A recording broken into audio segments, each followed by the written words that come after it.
नमस्कार विद्यार्थी मित्रों, आज आप धोरण 6 सामाजिक विज्ञान विषय में पाठ 8 भारत वर्षनी भव्यता लेक्चर 3 नो अभ्यास करीशुं। विद्यार्थी मित्रों, आपणे आ टॉपिक ऑफलाइन भणी चूक्या छे, परंतु जे विद्यार्थीओ नहोता आवता एना माटे आपणे आ लेक्चर बनाव्यो छे। चालो शुरुआत करीए आपणे आजना लेक्चरनी।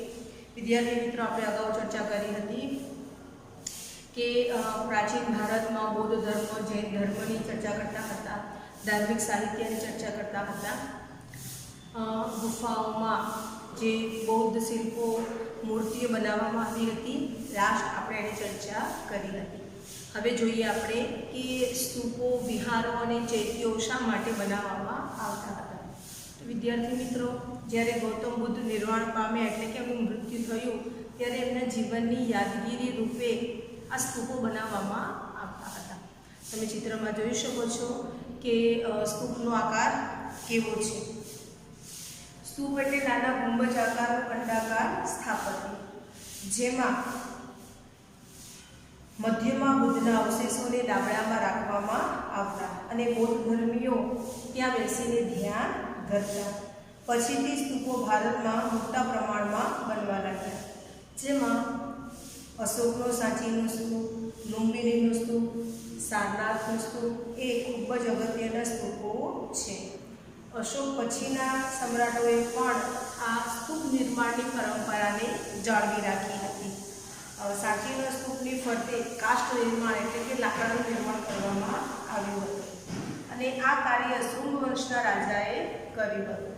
कनिष्के पुरुषपुर एटले के पेशावरना एक विशाळ स्तूप जेने साहजिकी देरी तरीके ओळखवामां आवे छे तेनुं निर्माण कराव्युं हतुं। स्तूपनी आसपास प्रदक्षिणा पथ होय छे।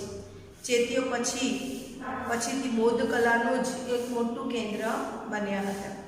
चैत्यो एटले शुं? तो चैत्यो गुफानी जेम पर्वत कोतरीने बनाववामां आवता। चैत्योमां गुफानी जेम ज हारबंद स्तंभो, दरवाजा, विशाळ प्रार्थना मंडप वगैरेने कोतरीने तेने मंदिरनो आकार आपवामां आवतो तथा प्रार्थना गृह तरीके चैत्यनो उपयोग थतो हतो। स्तंभोनी उपर बारीक कोतरणी काम करवामां आवतुं हतुं। अमरावती, भज, कार्लेना चैत्यो ए विश्वविख्यात थया छे। बौद्ध अने जैन धर्म साधुओने रहेवा माटे पर्वत कोतरीने गुफाओ बनाववामां आवती अने आ स्थळ विहार तरीके ओळखवामां आवता। तो आ बौद्ध साधुओ जे बौद्ध धर्मनो प्रचार अने प्रसार करवा माटे जता त्यारे तेओ घणो समय आ प्रचार अने प्रसार करता। तो एवा समये तेमने रहेवा माटे आ गुफाओ कोतरीने विहारो बनाववामां आवता हता। जैन अने बौद्ध साधुओ आ विहारमां अध्ययन करता। युवन समांगे उत्तर भारतमां अने गुजरातमां 100 जेटला विहारो होवानुं नोंध्युं छे। जैन स्थापत्य साथे पण मूर्तिओ अने विहारो जोडायेला छे। श्रवण बेलगोळामां आवेली गोमतेश्वरनी मूर्ति ए जैन मूर्ति विश्वविख्यात छे।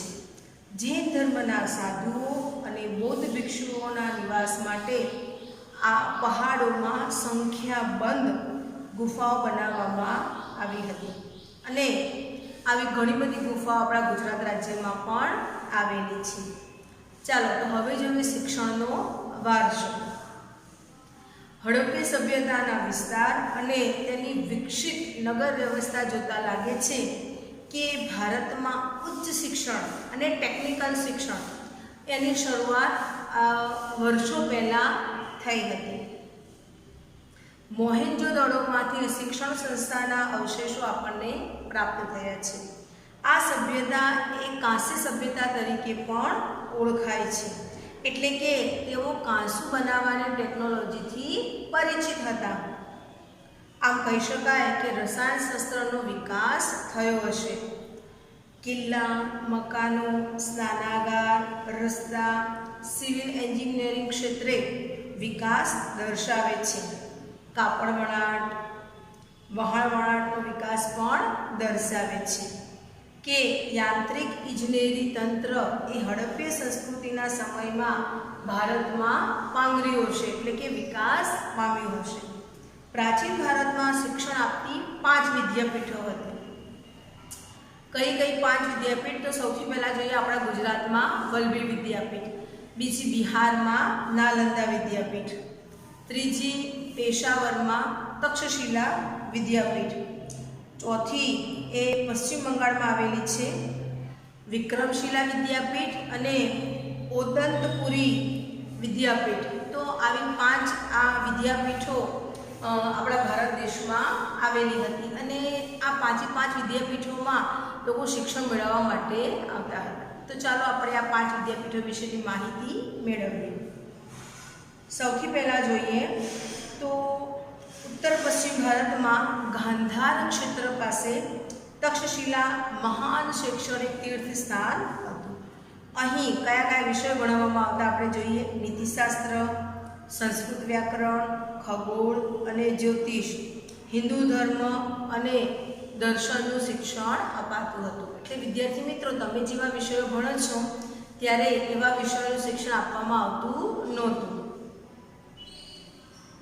પાણિની, ચાણક્ય, ચંદ્રગુપ્ત, જીવક જેવા મહાન દાર્શનિકો અને શાસકો આ શિક્ષણ સંસ્થામાંથી ખ્યાતિ પામ્યા હતા. એટલે આવા મહાન આચાર્યો આ તક્ષશિલામાં હતા. બિહારમાં આવી જ એક શિક્ષણ સંસ્થા આવેલી છે જેનું નામ છે નાલંદા વિદ્યાપીઠ, જે વિશ્વવિખ્યાત વિદ્યાપીઠ હતી. હર્ષવર્ધને આ વિદ્યાપીઠના નિભાવ માટે 100 જેટલા ગામડાઓ દાન આપ્યા હતા. એટલે કે આ વિદ્યાપીઠમાં જે વિદ્યાર્થીઓ રહેતા તેમને મફતમાં શિક્ષણ અને રહેવા જમવાની વ્યવસ્થા હતી. એનો તમામ ખર્ચ આ 100 જેટલા ગામડા જે દાનમાં આપ્યા હતા એની જે આવક છે એમાંથી ખર્ચ પૂરો પાડવામાં આવતો. એટલે ત્યાં રહેતા વિદ્યાર્થીઓને નિઃશુલ્ક શિક્ષણ મળતું હતું. યુએન સમાંગે એની મુલાકાત લીધી હતી. અહીંયા પણ હિન્દુ અને બૌદ્ધ દર્શનશાસ્ત્રનું શિક્ષણ આપવામાં આવતું. નાલંદા વિશ્વવિદ્યાપીઠના આચાર્ય નાગાર્જુન મહાન રસાયણશાસ્ત્રી હતા. તેમણે પારાની ભસ્મ બનાવીને ઔષધિ તરીકે વાપરવાની શરૂઆત કરી. ગુજરાતની જો વાત કરીએ તો ગુજરાતમાં 6ઠી 7મી સદીમાં વલ્લભીમાં મહાન વિદ્યાપીઠ હોવાના પુરાવા પ્રાપ્ત થયા છે. યુએન સમાંગે પણ આના વિશે સારું એવું લખાણ લખ્યું છે. અહીંયા દૂર દેશાવરથી અનેક વિદ્યાર્થીઓ વિદ્યા પ્રાપ્ત કરવા માટે આવતા. પ્રવેશ માટે વિદ્યાર્થીઓને પ્રવેશિકા આપવી પડતી. પ્રવેશિકા એટલે એન્ટ્રન્સ એક્ઝામ, કે જો આ વિદ્યાપીઠમાં એમને અભ્યાસ કરવો હોય તો એમણે પ્રવેશ પરીક્ષા આપવી પડતી અને એ પ્રવેશ પરીક્ષામાં પાસ થાય તો જ એમને આ શાળામાં વિદ્યાપીઠમાં ભણવાની તક મળતી. ત્યારબાદ આચાર્યો લેખિત પરીક્ષા લઈ રૂબરૂ મુલાકાત સમાલાપ માટે આગળ મોકલતા. આવી આધુનિક કક્ષાની શિક્ષણ પદ્ધતિ તે સમયે આપણા ભારત દેશમાં પ્રવર્તમાન હતી.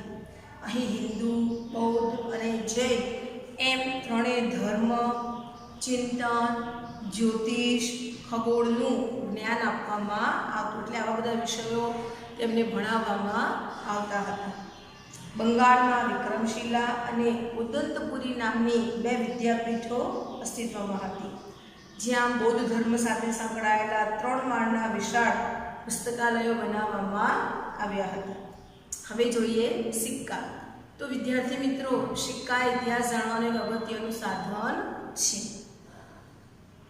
ભારતનો ઇતિહાસ જાણવાનું એક અગત્યનું સાધન અને સમૃદ્ધિનું પ્રતીક એ સિક્કા છે. ભારતમાં સૌથી જૂના જો સિક્કા હોય તો ઈસવીસન પૂર્વે 5મી સદીના પંચમાર્કના કોઈન એ સૌથી જૂના સિક્કા છે. ત્યારબાદ ઇન્ડો ગ્રીક રાજાઓએ વિશિષ્ટ પ્રકારના સુવર્ણ એટલે કે સોનાના સિક્કા બનાવવાની શરૂઆત કરી. આ સિક્કાઓની ઉપર રાજાનું ચિહ્ન, તેની આકૃતિ એટલે કે એનો ફોટો અને તેના સમયનો ઉલ્લેખ કર્યો હતો. તેનાથી આપણને તે સમયનો ઇતિહાસ જાણવા મળે છે. સ્વાભાવિક છે કે સિક્કા ઉપરથી જે માહિતી લખેલી હોય એ માહિતી આપણને જાણવા મળે. સૌથી શ્રેષ્ઠ સિક્કા એ ગુપ્તકાળના સિક્કા હતા. સમુદ્રગુપ્તના વીણાવાદન કરતા અને વ્યાઘ્ર પરાક્રમ ચંદ્રગુપ્ત પ્રથમના રાજા રાણીના અને ગરુડના ચંદ્રગુપ્ત બીજો એટલે કે વિક્રમાદિત્યના સિંહ વિક્રમના તથા ગરુડ ધ્વજના સિક્કા આપણને સૌથી વધુ પ્રમાણમાં એટલે કે મોટા પ્રમાણમાં મળી આવ્યા છે. આ સિક્કા મોટે ભાગે સુવર્ણના છે, જેનાથી તે સમયની ભારતની આર્થિક સમૃદ્ધિની માહિતી મળે છે કે રાજા પાસે જેટલી વધારે સમૃદ્ધિ હશે રાજા એવા સોનાના સિક્કા પડાવશે. ભારતનો સર્વાંગી વિકાસ એ સદીઓથી થતો આવ્યો છે. જ્ઞાનની લગભગ તમામ શાખાઓ આપણા દેશમાં ફૂલી ફાલી અને વિકાસ પામી હતી. ભારતનો આ મહાન સાંસ્કૃતિક વારસો એ સમગ્ર વિશ્વમાં અદ્વિતીય છે અને એનું આપણને સૌને ગૌરવ થવું જોઈએ કે ભારતનો વારસો કેટલો વિશિષ્ટ છે. આપણે કેવા દેશમાં જન્મ્યા છીએ એ આપણને ખ્યાલ છે કે કેવો ભારત મહાન દેશ છે. તો આવા મહાન દેશની સંસ્કૃતિ આપણે અભ્યાસ કર્યો અને જે બાબતો નહોતા જાણતા એના વિશે આજે આપણે જાણ્યા. તો વિદ્યાર્થી મિત્રો, તમને પણ ગૌરવ થાય છે ને કે તમે ભારત દેશમાં જન્મ્યા છો. તો આવી દુનિયામાં ક્યાંય ના જોવા મળે એવી વિશિષ્ટ પ્રકારની સંસ્કૃતિ એ આપણા ભારત દેશમાં જોવા મળે છે. વિદ્યાર્થી મિત્રો, અહીંયા આપણો આ પાઠ પૂર્ણ થયો. ચાલો થોડી આપણે સ્વાધ્યાયની ચર્ચા કરી લઈએ. સૌથી પહેલાં જોઈએ ખાલી જગ્યાઓ છે. પ્રશ્ન 1, નીચેની ખાલી જગ્યામાં યોગ્ય શબ્દ મૂકી વાક્ય પૂર્ણ કરો. પહેલી ખાલી જગ્યા છે નિદર્શન કલામાં ખાલી જગ્યા અને ખાલી જગ્યાનો સમાવેશ થાય છે. તો જવાબ આવશે નૃત્ય અને નાટક. બીજું છે દક્ષિણ ભારતનું વિશિષ્ટ સાહિત્ય ખાલી જગ્યા છે. તો જવાબ આવશે સંગમ સાહિત્ય. ત્રીજી ખાલી જગ્યા ચંદ્રગુપ્ત મૌર્યના દરબારમાં ખાલી જગ્યા ગ્રીક એલચી હતો. તો જવાબ આવશે મેગેસ્થનીસ. ચોથી ખાલી જગ્યા જોઈએ મધ્યપ્રદેશમાં ખાલી જગ્યા સ્થળેથી પાષાણ યુગના ચિત્રો મળી આવ્યા છે. જવાબ આવશે ભીમબેટકા. પાંચમી ખાલી જગ્યા ઈસવીસન પૂર્વે 5મી સદીના સિક્કાને ખાલી જગ્યા તરીકે ઓળખવામાં આવે છે. જવાબ આવશે પંચમાર્ક હોય. હવે જોઈએ પ્રશ્ન 2, ટૂંકમાં ઉત્તર આપો. વૈદિક સાહિત્ય વિશે માહિતી આપો. તો જવાબ જોઈએ કે વૈદિક સાહિત્યની શરૂઆત વેદકાળમાં એટલે કે વેદોની રચના થઈ ત્યારથી થઈ હતી. વેદો કેટલા છે? તો 4 છે. ઋગ્વેદ, યજુર્વેદ, સામવેદ અને અથર્વવેદ.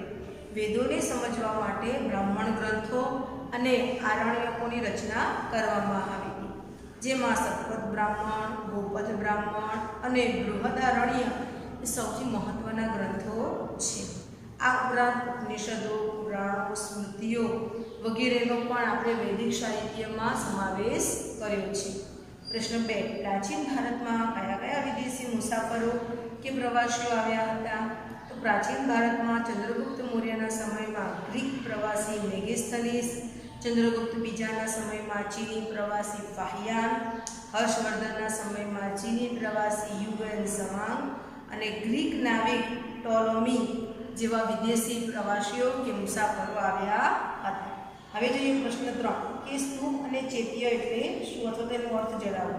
તો સ્તૂપ એટલે નાના ગુંબજ આકારનું અંડાકાર સ્થાપત્ય. સ્તૂપની મધ્યમાં ભગવાન બુદ્ધના અવશેષોને દાબડામાં રાખવામાં આવતા અને બૌદ્ધ સાધુઓ તેની ફરતે ધ્યાન ધરતા. ચૈત્ય એટલે પ્રાર્થના ગૃહો. ચૈત્યોની ગુફાની જેમ પર્વત કોતરીને બનાવવામાં આવતા. ચૈત્યોમાં ગુફામાં જ હારબંધ સ્તંભો, દરવાજા, વિશાળ પ્રાર્થના મંડપ વગેરે કોતરવામાં આવતા. ચૈત્યોનો ઉપયોગ પ્રાર્થના ગૃહ તરીકે કરવામાં આવતો. પ્રશ્ન 4, તક્ષશિલામાં કયા કયા વિષયોનું શિક્ષણ આપવામાં આવતું? તો તક્ષશિલામાં નીતિશાસ્ત્ર, સંસ્કૃત, વ્યાકરણ, ખગોળ, જ્યોતિષ, હિન્દુ ધર્મ અને દર્શન વગેરે વિષયોનું શિક્ષણ આપવામાં આવતું. પ્રશ્ન 5, ગુપ્ત વંશના કયા કયા રાજવીઓના સિક્કાઓ મળી આવ્યા છે? તો ગુપ્ત વંશના સમુદ્રગુપ્ત, ચંદ્રગુપ્ત પ્રથમ, ચંદ્રગુપ્ત દ્વિતીય જેવા રાજવીઓના સિક્કાઓ મળી આવ્યા છે. હવે જોઈએ પ્રશ્ન 3, નીચેના વિધાનો ખરા છે કે ખોટા તે જણાવો. પહેલું વિધાન છે ઉપનિષદોમાં માંડુક્ય, મત્સ્ય અને મુંડક ઉપનિષદોનો સમાવેશ થાય છે. તો હા, આ વિધાન ખરું છે. બીજો પ્રશ્ન, ગ્રીક નાવિક ટોલોમીએ લખેલા ઇન્ડિકા નામના ગ્રંથમાંથી ભારતના બંદરો વિશેની માહિતી મળે છે. તો આ વિધાન કેવું છે? ખોટું. 3. ઇલોરાની ગુફાઓમાં મળી આવેલા બુદ્ધની જાતક કથાઓના ચિત્રો જગવિખ્યાત છે. તો હા, આ વિધાન ખરું છે. 4. ગાંધાર શૈલીમાં ગ્રીક અને ભારતીય મૂર્તિકલાનો સંગમ જોવા મળતો હતો. તો હા, આ વિધાન કેવું છે? ખરું. પ્રશ્ન 5. પ્રાચીન ભારતમાં ગાંધાર પ્રદેશમાં આવેલા નાલંદા વિદ્યાપીઠ એ જગવિખ્યાત હતી. તો આ વિધાન કેવું છે? ખોટું. કારણ કે નાલંદા વિદ્યાપીઠ એ ગાંધાર પ્રદેશમાં આવી નથી. નાલંદા વિદ્યાપીઠ બિહારમાં આવી છે અને ગાંધાર ક્ષેત્રમાં તક્ષશિલા વિદ્યાપીઠ આવી છે. એટલે આ વિધાન કેવું બનશે? ખોટું. હવે જોઈએ પ્રશ્ન 4. નોંધ લખો. ધર્મેતર સાહિત્ય. તો જે સાહિત્યનું વિષય વસ્તુ ધર્મની બહાર હોય તેવા સાહિત્યને ધર્મેતર સાહિત્ય કહેવામાં આવે છે. તેમાં કાવ્યો, નાટકો, પ્રશસ્તિઓ, વ્યાકરણ ગ્રંથો, સ્મૃતિઓનો સમાવેશ થાય છે. સ્મૃતિ ગ્રંથોમાં મનુસ્મૃતિ, યાજ્ઞવલ્ક્ય સ્મૃતિ, નારદ સ્મૃતિ વગેરે જાણીતા સ્મૃતિ ગ્રંથો છે. નાટકો અને મહાકાવ્યની વાત કરીએ તો અભિજ્ઞાન શાકુંતલમ, રઘુવંશમ, મેઘદૂતમ, કિરાતાર્જુનીયમ, સ્વપ્નવાસવદત્તમ, મૃચ્છકટિકમ આ બધા જ સંસ્કૃત ભાષાના પ્રખ્યાત નાટકો અને મહાકાવ્યો છે. સંગમ સાહિત્યની વાત કરીએ તો દક્ષિણ ભારતનું વિશિષ્ટ પ્રકારનું સાહિત્ય એટલે સંગમ સાહિત્ય. તેમાં શિલપ્તિકારમ અને મણિમેખલાય નામના વીર કાવ્યો મુખ્ય છે. મહાન વ્યાકરણશાસ્ત્રી પાણિનીએ અષ્ટધ્યાયી નામના વ્યાકરણ ગ્રંથની રચના કરી હતી. ગુપ્તકાળમાં રાજાઓના પ્રશસ્તિ કાવ્યો રચાયા હતા. તેમાં હર્ષસેન રચિત પ્રયાગ પ્રશસ્તિ અને બાણભટ્ટ રચિત હર્ષચરિતમ એ મુખ્ય છે. હવે જોઈએ બીજી ટૂંક નોંધ. પ્રાચીન ભારતના સ્થાપત્ય. તો પ્રાચીન ભારતના સ્થાપત્યની શરૂઆત હડપ્પા સભ્યતાની નગર રચના, અનાજના કોઠા, સ્નાનાગાર, ગટર આયોજન, જાહેર રસ્તાઓ વગેરેના બાંધકામથી થાય છે. આપણા પ્રાચીન સ્થાપત્યો ઇજનેરી કળાના ઉત્તમ નમૂના છે. તેમાં ગુફા સ્થાપત્ય, મંદિર સ્થાપત્ય અને મહેલોનો સમાવેશ થાય છે. ગુફા સ્થાપત્યની વાત કરીએ તો ગુફા સ્થાપત્યોમાં બારાબારની પહાડીઓ, નાસિકના ગુફા શિલ્પો, અજંતા, ઇલોરા અને અમરાવતીના ગુફા શિલ્પોનો સમાવેશ થાય છે. શિલ્પકલા તો ગ્રીક અને ભારતીય કલા શૈલીનો સંગમ. ભારતીય શિલ્પકલાના બે પ્રકાર હતા. એક ગાંધાર કલા અને બીજી મથુરા કલા, જે સંપૂર્ણ ભારતીય કલા હતી. બૌદ્ધ ધર્મના સ્થાપત્યમાં સ્તૂપો, ચૈત્યો અને વિહારોનો સમાવેશ થાય છે. સ્તૂપો અને ચૈત્યો એ ધ્યાન અને પ્રાર્થના માટે હતા, જ્યારે વિહારો એ જૈન અને બૌદ્ધ ધર્મના સાધુઓને રહેવા માટે હતા. હવે જોઈએ ત્રીજી ટૂંક નોંધ. પ્રાચીન ભારતની ખેતી. તો પ્રાચીન સમયમાં ભારતમાં ખેતી માટે લોખંડના વિવિધ ઓજારો અને સિંચાઈની વ્યવસ્થા હતી. પ્રાચીન સમયમાં ઘઉં, જવ, ડાંગર, જુવાર, બાજરી, તલ, વટાણા વગેરેની ખેતી થતી હતી. આશરે 2500 વર્ષ પહેલાંના સમયથી ભારતમાં ખેતીમાં લોખંડના ઓજારોનો ઉપયોગ થતો હતો. તેમાં જોઈએ તો કુહાડી, દાતરડું, હળના ફણા વગેરે જેવા સાધનોનો ઉપયોગ થતો હતો. આ સમય સિંચાઈ માટે નહેરો, કૂવા, તળાવ અને કૃત્રિમ જળાશયો બનાવવામાં આવતા. હવે જોઈએ ટૂંક નોંધ 4. ગ્રામીણ અને નગર જીવન. પ્રાચીન સમયમાં ગ્રામીણ જીવન અને નગર જીવન ઉત્તર ભારત અને દક્ષિણ ભારતમાં આ પ્રમાણે હતું કે ઉત્તર ભારતમાં ગામનો વડો એ ગ્રામભોજક કહેવાતો અને ગ્રામભોજકનું પદ વંશ પરંપરાગત હતું. દક્ષિણ ભારતમાં 3 પ્રકારના લોકો રહેતા હતા. એક મોટા જમીનદારો, બીજા નાના ખેડૂતો અને 3 જમીન વગર નગરના મજૂરો એટલે જેને દાસ કહેવાતા. આ સમયે મોટાભાગના શહેરો રાજધાનીના સ્થળો હતા. તેની ચારે બાજુ કિલ્લેબંધી હતી. શહેરોમાં શૌચાલયની મીક અને કચરાપેટી માટે કૂવા બનાવવામાં આવતા, જેને વલયકૂપ તરીકે ઓળખવામાં આવતા. ગ્રામીણ અને નગરના લોકો ખોરાકમાં ઘઉં, જવ, ચોખા, દૂધ, દહીં, ઘી, ફળફળાદી, માંસ, માછલીઓનો ઉપયોગ કરતા. સ્ત્રીઓ અને પુરુષો સામાન્ય રીતે બે જ વસ્ત્રો પહેરતા. શરીરના ઉપરના ભાગનું વસ્ત્ર ભાસ કહેવાતું અને શરીરના નીચેના ભાગનું વસ્ત્ર નીવી કહેવાતું. તેઓ ક્યારેક ઉપરના વસ્ત્ર ઉપર દુપટ્ટા જેવો અધિવાસ લપેટતા. તો વિદ્યાર્થી મિત્રો, અહીંયા આપણો સ્વાધ્યાય પૂર્ણ થયો. તમારે ખૂબ સારા અક્ષરે નોંધ અને સ્વાધ્યાય લખવાનું રહેશે. આના પછી આપણે પાઠ 17 જીવન નિર્વાહ ચલાવીશું. તો અસ્તુ.